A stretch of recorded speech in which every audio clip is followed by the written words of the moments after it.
नमस्कार मित्रांनो, अक्षय decorators YouTube चॅनलमध्ये तुमचं स्वागत आहे. तर कालच्या ब्लॉगमध्ये आपण पुट्टी भरताना व्हिडिओ टाकला होता. तर आज पुट्टी भरून काल झाली होती. आज आपण सँडिंग काम चालू केलं आहे. तुम्ही बघू शकता पूर्ण फ्लॅटमध्ये टाकाटक सँडिंगचं काम चालू आहे. त्यानंतर पेंटचं काम आपण चालू करणार आहे, कारण आज आपल्याला पूर्ण फ्लॅट डे नाईटमध्ये संपवायचं आहे.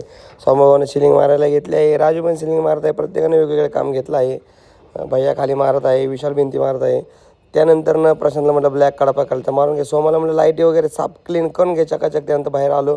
प्रशांतला म्हटलं राहिलेला नामाचा कलर मारून घे बाहेरून. विशालला म्हटलं फायनलचा हात मारून टाका भिंतीला. त्यानंतर परत आतमध्ये आलो, स्टाईलच्या वगैरे क्लिनिंग चालू केल्या. तर मित्रांनो चला आता तुम्हाला फायनल काम कसं झालं दाखवतो. बघू शकता आता अंधार पडला आहे, 8 वाजले आहेत. आतमधलं काम कसं टाकाटक दिसत आहे, कशी फरशी वगैरे चकाचक साफ केली आहे. ऑफ व्हाईट पेंट मारला आहे, ऑइल बॉन्ड चकाचक फ्लॅट दिसत आहे. मित्रांनो कसं झालं आहे काम आम्हाला कमेंटमध्ये नक्की सांगा. आमचा जर व्हिडिओ आवडला असेल तर लाईक करा, सबस्क्राईब करा, कमेंट करा. असंच आमच्या व्हिडिओला सपोर्ट राहू द्या. धन्यवाद.